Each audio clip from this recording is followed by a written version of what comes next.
ব্যাপার? কি করতেছ ওই জায়গায়? এই যে এটা মুছতেছিলাম, অনেক ময়লা হয়ে গেছে তো, তাই কি করব, বাচ্চাদেরকে ওখানে বসাই থুয়ে এগুলা মুছতেছি। শোনো, মেয়ে মানুষ সংসারের সমস্ত কাজ কিন্তু করতে হয়, বুঝছো? একটু কাজের জন্য তোমাকে যদি কেউ একটু জারি মারে তুমি মন খারাপ হয়ে বসে থাকো। তুমি যে এবার বউ হয়ে আসছো, 14 সুখে আছো তুমি, এখনো জানো তুমি? আচ্ছা, আমি কি তোমাকে কখনো বলছি যে আমি অসুখে আছি, বা তোমরা যে আমার সাথে এরকম এত খারাপ ব্যবহার করো? আমি কখনো একটা মুখ খুলি না, একটা কথা বলি না। আর আজকে কি হয়েছে যে এসে আমাকে বলছো যে আমার এখানে বিয়ে হয়েছে, আমার 14 কপাল ভালো? কথা বলবো না তোমাকে? আমি একটু আগে শুনলাম তুমি মার সাথে নাকি কাজ নিয়ে ঝগড়া করছো। আমি তো তোমাকে প্রথম দিনই বলছি যে দেখো, মা বয়স হয়ে গেছে, উনি ঠিক মতো কাজ করতে পারে না। এই জন্য তোমাকে আমি বিয়ে করে নিয়ে আইছি। তোমাকে কি আমি বিয়ে করে নিয়ে আইছি তোমাকে সিন্ধুকে তুলে ধোয়ার জন্য নাকি? আচ্ছা, তুমি নয় এই কথাটা শুনলা যে কাজ করি না বা মার সাথে কাজ নেই করছি, একটাবার এটা শুনতে চাইলে না যে আমার হাতে কি হয়েছে? এটা একটাবার দেখতে চাইলে না?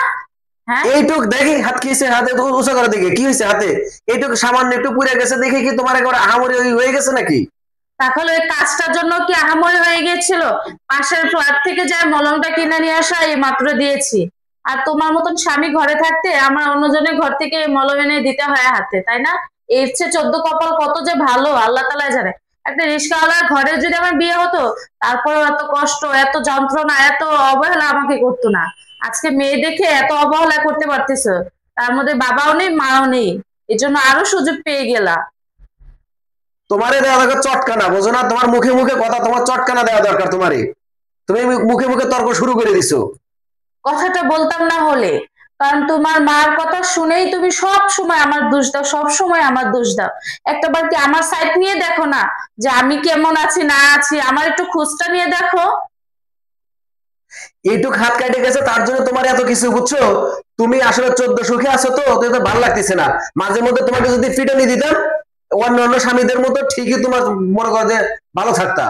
ভালোভাবে ভালোবাসায় রাখতেছি তো, তোমার আর ভালো লাগতেছে না, বোঝো না? হ্যাঁ, আমার এই সাত কপালের ভাগ্য যে আমি তোমার বউ হয়ে এসেছি। এই কপালটা যদি ভালো না হয়ে খারাপ হতো, তারপর আল্লাহর কাছে শুক্রিয়া করতাম।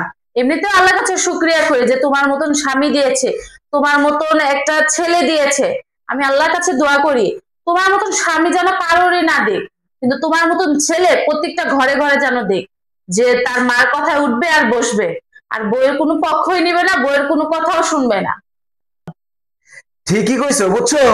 যে মা 10 মাস 10 দিন গর্ভে ধারণ করছে, তার কথা শুনবো না আমি তোমার কথা শুনবো? হ্যাঁ, তুমি কবে থেকে আইছো আমার বাড়িতে? আর আমার মা ছোট থেকে আমাকে বড় করছে। তোমার চেয়ে আমার মার অধিকার হলো গিয়ে সবচেয়ে বেশি, বুঝো না? তোমাকে যতটুকু ভালোবাসা দিচ্ছি, যতটুকু সবকিছু দিচ্ছি, এটা নিয়ে তুমি সন্তুষ্ট থাকার চেষ্টা করো। এর চেয়ে বেশি কিছু আশা করো না, বুঝছো? না, আমি তো তোমাকে বলিনি যে তোমার মাকে ছেড়ে আমার কাছে আসো। ঠিক আছে, তোমার মা পেটে ধরেছে, তোমার মা সবকিছু করেছে। আমার মা তো আমাকে পেটেও ধরেনি, আমার মা বাবা আমাকে পালেনি, বুঝছো? আমি তো পথে ঘাটেই হয়েছি, পথে ঘাটের থেকেই আমাকে তুলে নিয়ে এসেছো। এই জন্য আমার কোনো মূল্যায়ন দিতে হবে না। কিন্তু একটা কথা, তোমারও তো দুটো সন্তান হয়েছে, তাই না? তোমার সন্তানরাও তোমার মতন জানি হোক, আমি এটাই চাই, যেন একদম তোমার মতনই হোক। তখন তুমি বুঝবে যে মা ভক্ত ছেলেরা কতটা খারাপ আর কতটা জঘন্য হতে পারে। তুমি আমার মার বদনাম তুমি আমার কাছে করো, তাই না? তোমার এত বসাস দিছে কেটা? একটা চটকানা দিব, একটা চটকানা দিব। আজকে এইভাবে তুমি আমাকে বাঁধতে পারলা? এমনি আমি অসুস্থ, আমি ভাবিকে নিয়ে ডাক্তারের কাছে গিয়েছিলাম। সমস্যা নাই, আমার সাথে আর তোমার থাকতে হবে না। আমি তো খারাপ মানুষ, আমার তো মা নেই, ভাই নেই, বোন নেই, কোনো কিচ্ছু নেই। তোমার তো সবকিছু আছে, তুমি তোমার মা পেটে রেখেছে, এই জন্য তুমি সবকিছুতেই সবসময় থাকো। আচ্ছা, ভালো হয়েছে। আমার চিন্তা তোমার করতেই হবে না, আজকের পর থেকে তোমার রাস্তা আলাদা, আমার রাস্তা আলাদা। আমার সাথে আর তোমার মিশতেও হবে না। ওই যে দুটো বাচ্চা আছে, আমি দিয়ে গেলাম, ওদের সাথে তুমি আরেকটা মা এনে রেখে দিও। থাপ্পড়টার কথা যেন মনে থাকে, আজ কোনোদিন যেন শুনি না যে মার বদনাম আমার কাছে কোয়া হইতেছে। কথা যেন মনে থাকে জানি।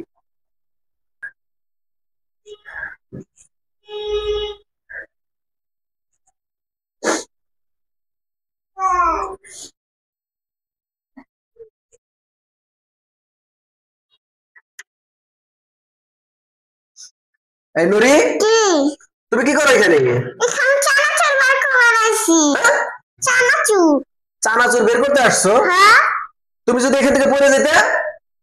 কেন মাম্মি বলেছে আম্মু আম্মু আমি চানাচুর খাবো, তারপর মাম্মি বলেছে তোকে দিতে পারবো না, যা তুই একাই পেরে খা। তাই তো আমি পেরে খাচ্ছি। আরে বাবারে, তোমার আম্মু কইছে তোমাকে পাইরে খাইতে, তুমি এখান থেকে পাইরে খাইতে না, তুমি এখানে পয়রা পা ভাঙে তাহলে কি কইবো? হ্যাঁ, তাহলে যদি আমি যদি এটা খুলি তাহলে কি মন ভরে কি আমি চানাচুর খেতে পারবো না? না না না না, তুমি নামো নামো নামো নামো নামো নামো নামো নামো।